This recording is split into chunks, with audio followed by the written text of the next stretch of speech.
ඔයාලට මතක ඇති මම කලින් වීඩියෝස් 3ක් අරගෙන ආවා මේ උප්පැන්න මරණ විවාහ රෙජිස්ටර් තනතුරු ගැන. අද මම අරගෙන ආවේ කොළඹ දිස්ත්‍රික්කයේ. හරි. එතකොට මේ කියලා තියෙනවා උපලේඛනයේ සඳහන් කොට්ටාසවල ඇති උප්පැන්න මරණ හා විවාහ රෙජිස්ටර් තනතුරු සඳහා අයදුම්පත් කැඳවනවා කියලා. එතකොට පළවෙනිටම කියලා තියෙනවා මේ සුදුසුකම් විදිහට අයදුම්කරුවන් අදාළ උප්පැන්න මරණ හා විවාහ රෙජිස්ටර් කොට්ටාසය තුළ ස්ථීර පදිංචියක් ඇත්තා වූ හා සෑහෙන දේපොළක්කින් ප්‍රදේශවාසීන්ගේ සැලකිල්ල ලබන මනා පෞරුෂයකින් යුක්තයෙක් වෙන්න ඕන කියලා. ඒ වගේම මේකට ස්ත්‍රී පුරුෂ දෙපක්ෂයටම අයදුම් කරන්න පුළුවන්. වයස අවුරුදු 30ට අඩු වෙන්න බෑ. ඒ වගේම 55ට වැඩි වෙන්නත් බෑ කියලා තියෙනවා. වයස අවුරුදු 70 දී විශ්‍රාම ගන්නවා මේ තනතුරෙන්. ඒ වගේම විවාහ රෙජිස්ටර් ධූරයක් සඳහා අයදුම් කරනවා නම් වැන්ද බොහෝ දික්කසාද වෙන්නත් බෑ. ඒ වගේම කොට්ටාසේ ජනතාවගේ භාෂා අවශ්‍යතාව අනුව දෙවෙනි භාෂාවකින් රාජකාරී කරන්න හැකියාවක් තියෙන්න ඕන. ඒ වගේම අධ්‍යාපන සුදුසුකම් විදියට කියලා තියෙනවා දෙවරකට නොවැඩි වාර ගණනකදී සිංහල භාෂාව සඳහා සම්මාන සාමාර්ථයක් ඇතුළුව අපොස සාමාන්‍ය පෙළ විභාගයෙන් අවම වශයෙන් සම්මාන සාමාර්ථ දෙකක්. ඒ කියන්නේ සිංහලත් එක්ක තවත් සම්මානයක් ඕනේ.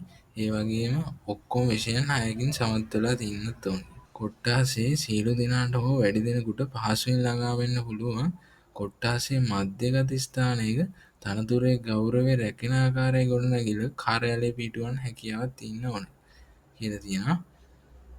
ඒ වගේම අයදුම්පත් කැඳවන ලබන උප්පැන්න මරණ හා විවාහ අතිරේක විවාහ රෙජිස්ටර් කොට්ටාසයට ඇතුළත් වන ගම්ලයිස්තුව ග්‍රාම නිලධාරී ඉවසම් අධ්‍යාපන හා අනෙකුත් සුදුසුකම් ආදී පිළිබඳ විස්තර උපලේඛනයේ සඳහන් දිස්ත්‍රික් ලේකම් කාර්යාලය, ප්‍රාදේශීය ලේකම් කාර්යාලය හෝ අදාළ ඉඩම් හා දිස්ත්‍රික් ලේකම් කාර්යාලය මේ වගේ ආයතන ටිකක් කියලා තියෙනවා.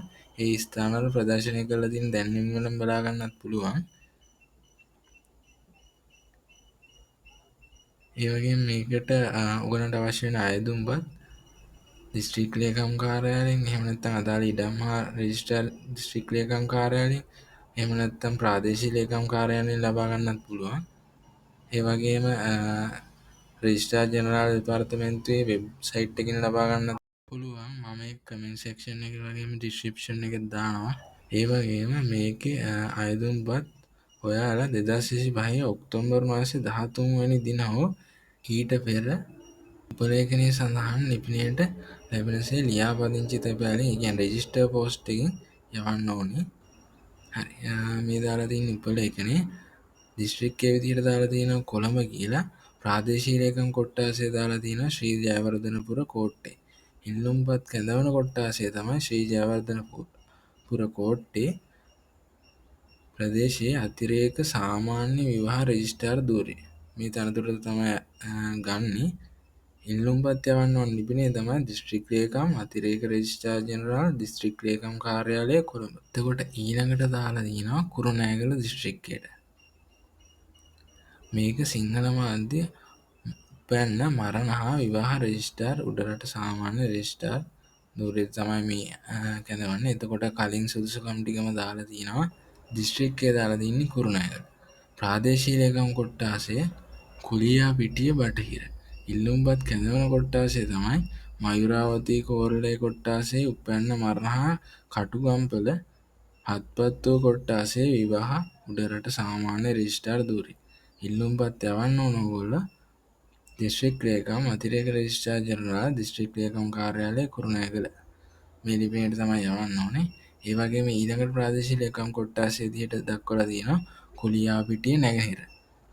ඒක ඉල්ලුම්පත් කැඳවන කොට්ටාසය තමයි මධ්‍යකැටිය කෝරළේ කොට්ටාසේ උපැන්න මරණ හා ඒ වගේම කටුගම්පල හත්පත්තුව කොට්ටාසේ විවාහ උඩරට සාමාන්‍ය රෙජිස්ටර් ධූරය. එතකොට මේකෙදී යවන්න ඕනෙත් කලින් ලිපිනයටම තමයි. ඒ වගේම ඊළඟ කොට්ටාසය තමයි පොල්ගහවෙල. මේකෙදී ඉල්ලුම්පත් කැඳවන කොට්ටාසය තමයි උඩරට ඕතර බටහිර කොට්ටාසේ උපැන්න මරණ හා දඹදෙණී හත්පත්තුව කොට්ටාසේ විවාහ උඩරට සාමාන්‍ය රෙජිස්ටර් ධූරය. මේකෙදිත් ඔයගොල්ලෝ යවන්න ඕන දිස්ත්‍රික් ලේකම් අතිරේක රෙජිස්ට්‍රාර් ජෙනරාල් දිස්ත්‍රික් ලේකම් කාර්යාලය කුරුණෑගල. මේ කියන ලිපිනයට තමයි අයදුම්පත් යවන්න ඕනේ. රෙජිස්ටර් පෝස්ට් එකෙන් අනිවාර්යයෙන්ම යවන්න.